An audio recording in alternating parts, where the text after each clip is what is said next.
Alright, today I'm going to go through my composition Falling Windows of Time. It is a serialism piece, or like I like to call it an atonal piece. It doesn't really have a tonal center, but I did mix some tonality in it. But most of the composition is based off a tone row that I wrote, and then I elaborated on that and played variations and all kinds of stuff. But I felt it was important for me to, for posterity's sake and for educational sake, and for anybody who's interested in learning this piece, or like I say, studying it, I think it's important for me to go through it, because otherwise it will be lost and very few people, it would be too hard to really figure out. Okay, so why not me explain it? So if anybody who cares will have it handy. So let me dig in right now, and let me get the camera closer, and I'll break it down the best that I can. All right. Okay, this is 5 pages long here, so bear with me. I start out playing the original tone row. So it goes like this, and I do have some additional high notes that, well, not really too high, but notes that are not part of the tone row. Okay, so just bear with me, and I'll try to explain this the best I can.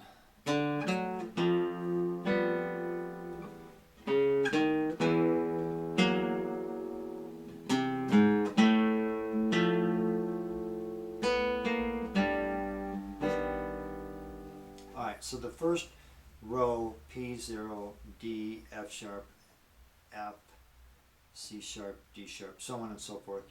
You can see it on the screen there.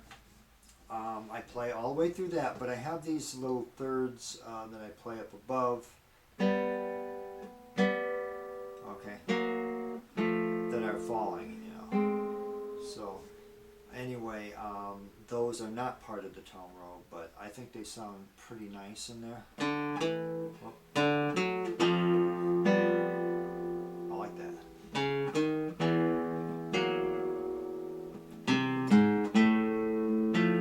Fall down, so there's chromaticism.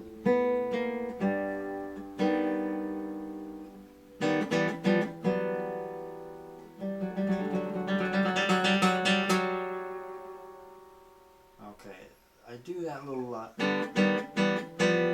yes, 6. And then I alternate between the G and the F sharp. Okay, then I go into the first chord from P5, so I take 4 of the notes of the row, take that cluster, build a chord, and it sounds like this here. And then I play those notes within that chord, I play them in a melody. Then I play the next cluster of notes, which is that chord. Kind of like the way that turned out, because it's kind of like, I can see you. That was pretty cool. And then I go to the next cluster of notes in the end of row P5, and that's what you get. And the melody that you get from those notes are. Then I play the chord again. Then I go into P5 again, but in a different, with some different voicings.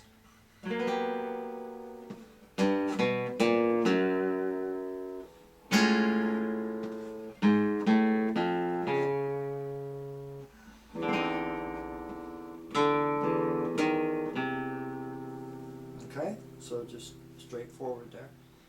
This next part I'm playing P10 and P0 on the bottom.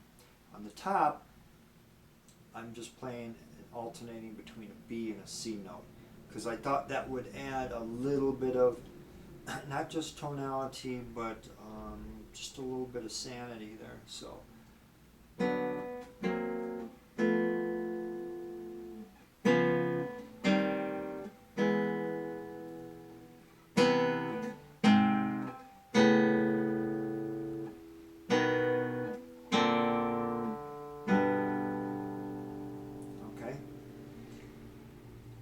Alright, then I go into measure 14, next page, which is P0 again, prime 0, first row.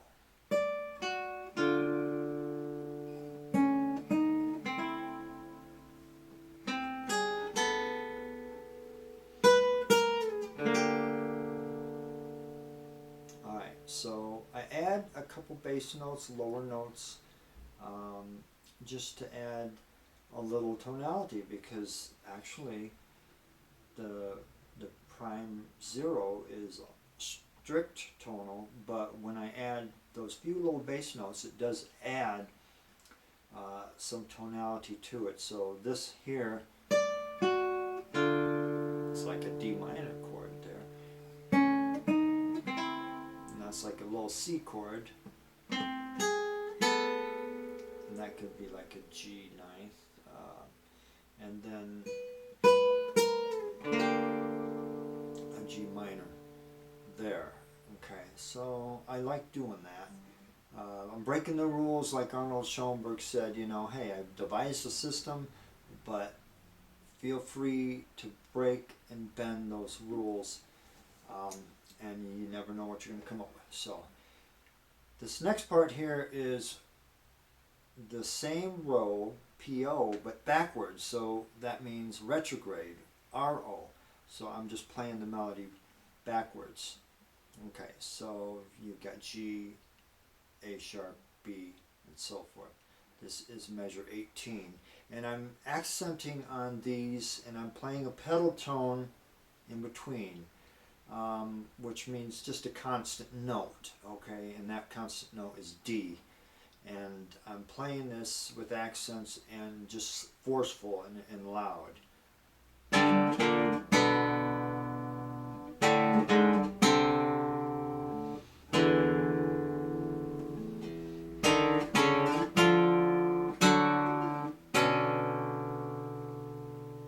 Okay, then the next row, it tames it down, it brings it down a little more softer. And I use ninths with this, and it's no particular row, but it's like bits and pieces of the rows, so you'll hear them.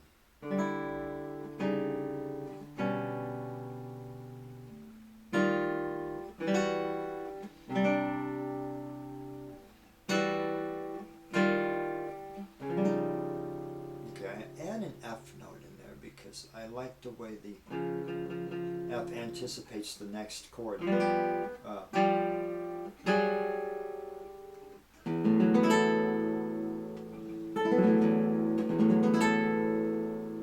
I add that one in there. The notes are all related, and I just come up with that. The chord is a lot of force in there too, and I always like that. Okay.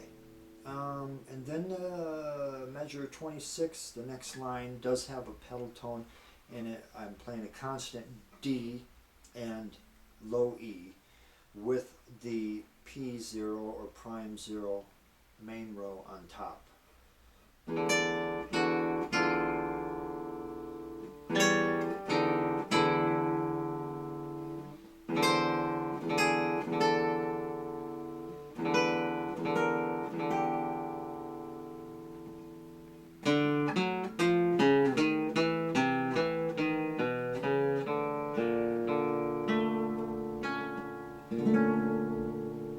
Okay, from measure 30, I go into a non-atonal sequence.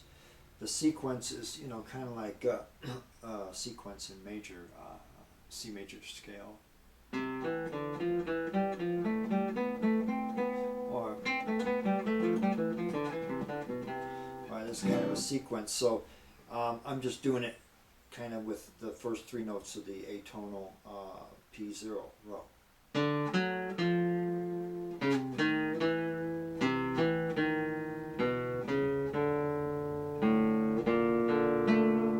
Let's see if there's more in that. Let's see, D, F sharp, F, C sharp, D sharp, E. So actually I'm playing, oh, let's see, there's more. C, I'm playing 7 notes in a row from P0. So most of it's there, okay? Let's see, try this again. Correct fingering.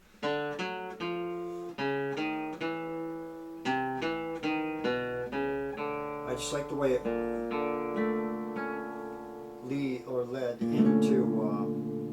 leads into the B flat, or there's an A sharp in there. So when you're writing the tone row, you want to make sure you use either all sharps or all flats. Otherwise, you're going to run into a problem in your notation. So this one has all sharps. Whoop. If that makes any sense. Okay, then we go into a C major 7 with that sharp 9. Okay. Alright, and then we go back and forth and to just kind of add a little sense of tonality, a little rest.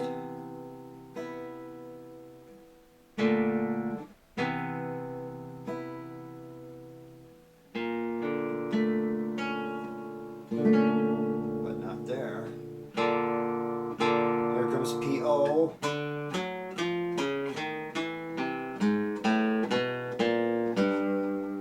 Then R-O. With a chord cluster there. I like it, so I repeat it, and then I add the big chord, just doubling notes. 6 strings. Then I give you a break, and I come back into some little bit of, well, still atonality. We got P10 and P0, and on top, alternating between the B and the C, and the piano plays, in the recording, the piano plays P10 an octave higher. I just wanted to emphasize one of the tone rows.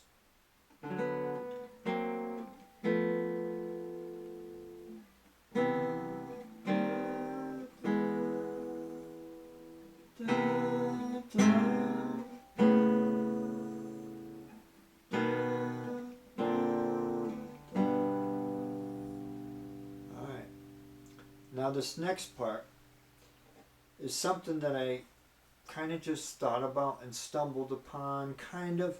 I thought, okay, we've got, what's one of the prettiest chords you can play in music? Well, the major 7.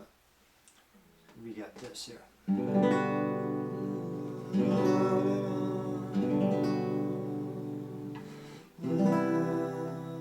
Okay, so anyway, all those major 7th chords, I got to mix them up, you know, and follow the tone rows. So the tone rows I followed was P9 and P5.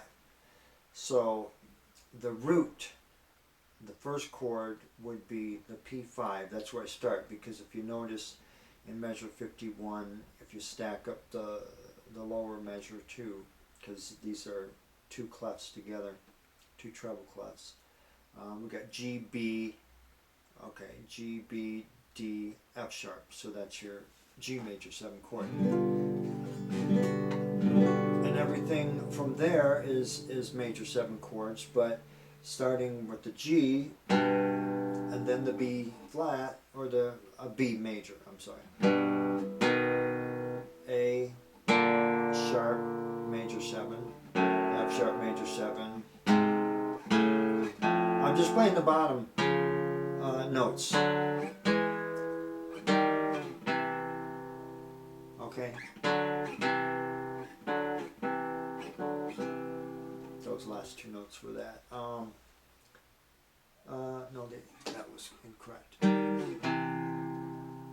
D sharp major 7 and C major 7.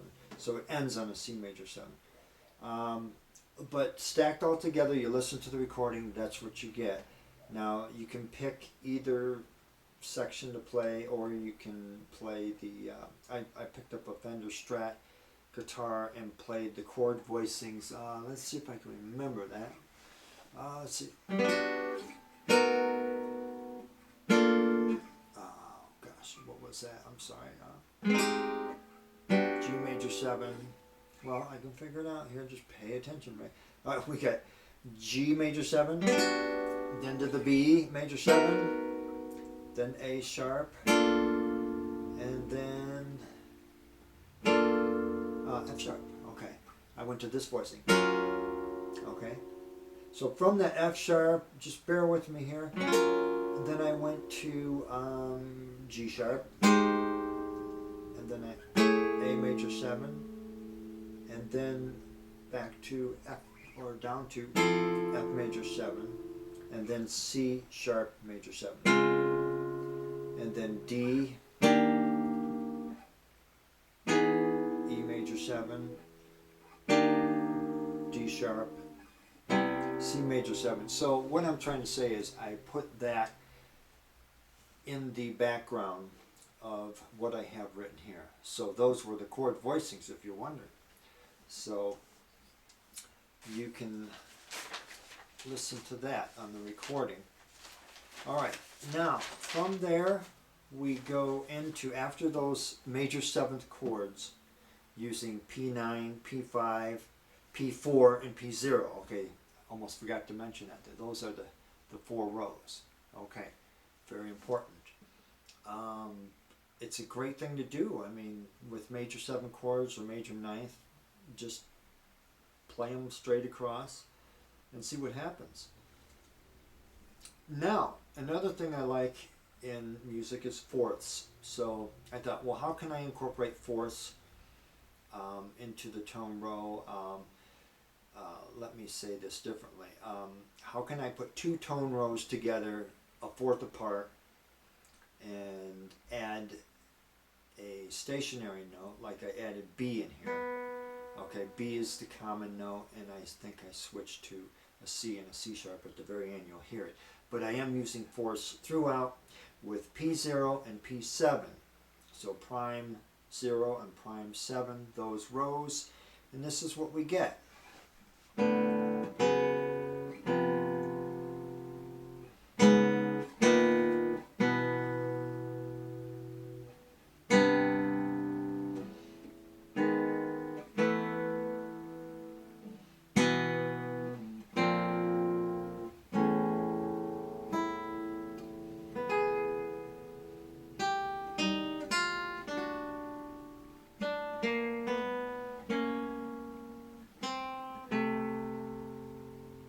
Okay, I went a little further there, but you heard the force. And at the very end of that row,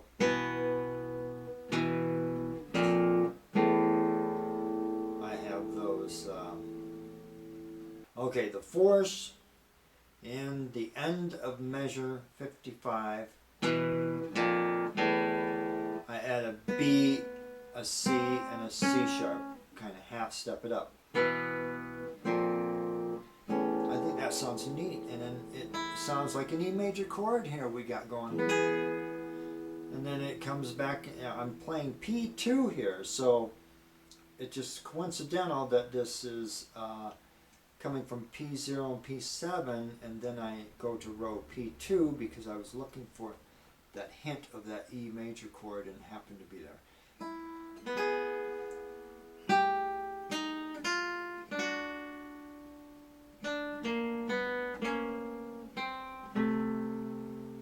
Okay, so we got some notes underneath that I add that are part of a row, and that is P9. So you'll see them in measure 59. Okay, it starts underneath the B, the D sharp, and the D, and so on. That goes all the way through to measure 64 at the very end. Okay, so you've got two tone rows going on simultaneously here. So let me play those.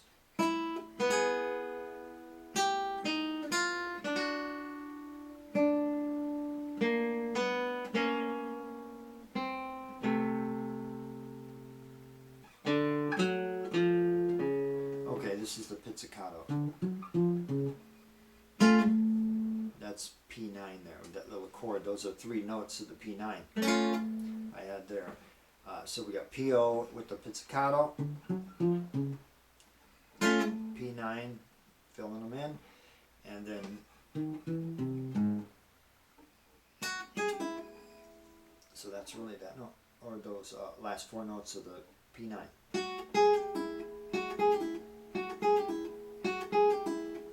Alright, then I go into a very loud 4 notes here, which end the PO.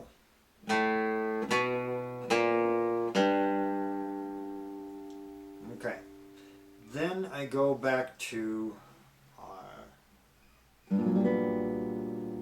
P5 chord. Okay, I say that because it's the first 4 notes of the P5 with that melody. Let me try that again. And then this one. Okay.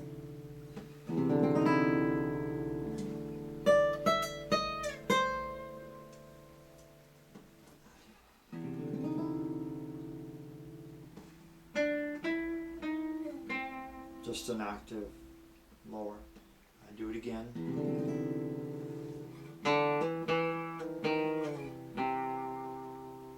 Okay, and then we go, that's really the end of the piece except for the coda, which I added last because I was looking for, I don't know, I was thinking of the Nocturnal by Benjamin Britten, how it ends in a very beautiful chords, even though the whole piece sounds dissonant. And so that's kind of what I was thinking. I didn't want to end it on complete atonality, so I had some. The wonderful thing about this coda is that just coincidentally, it just happened to work out where the piece that I came up with first, which let me play it, so it makes a little sense here to you. Alright, so let's try this.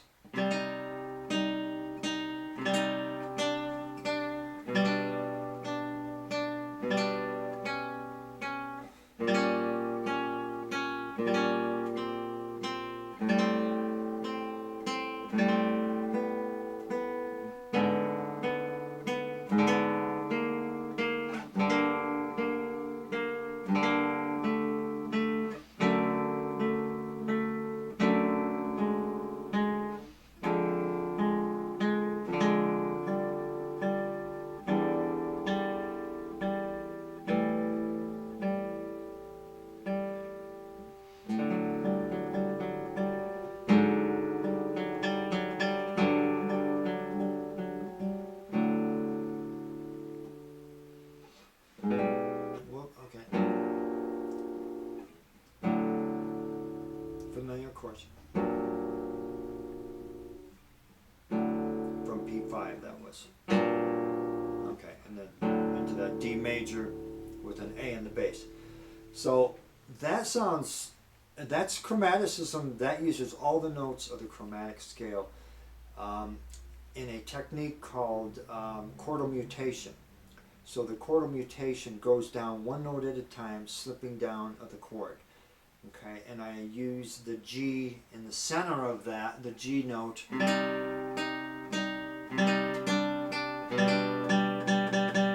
That lasts for a while, and then I go into a D note on the G sharp. Let's see where that's at.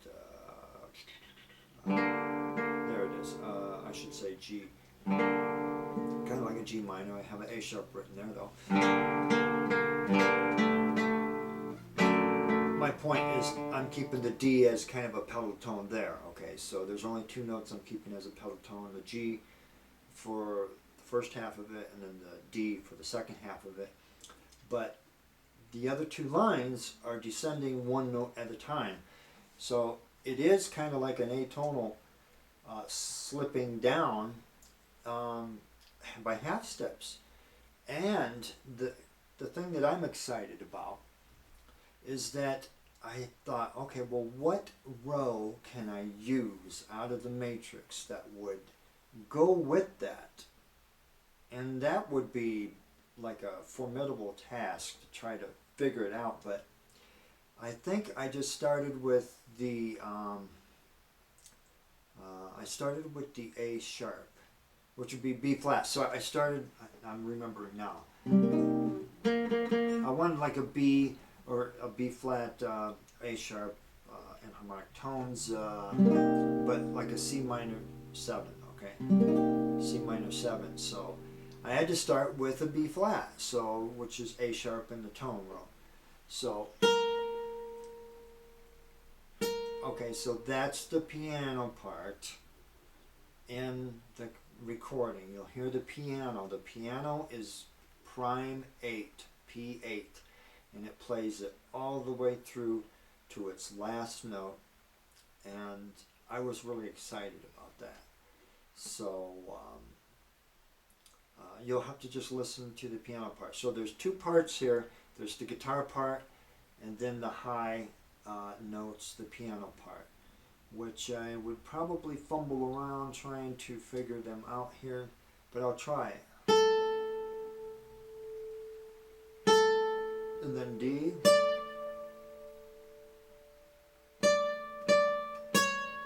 C sharp, and I went to a high A,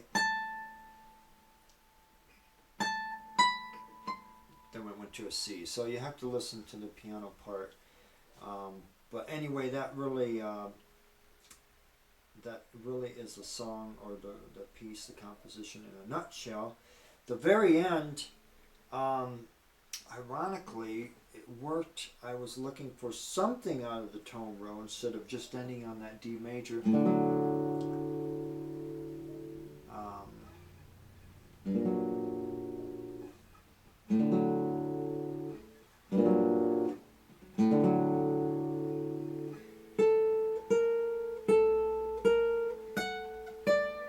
I ended on that, which I've used quite a bit in the piece, which is P6, the 5th note through the 8th note, 5, 6, 7, 8. So it's A sharp, F sharp, and then D. So I kind of end on that. Well, I hope you got something out of it. This I think is useful to some people, and I hope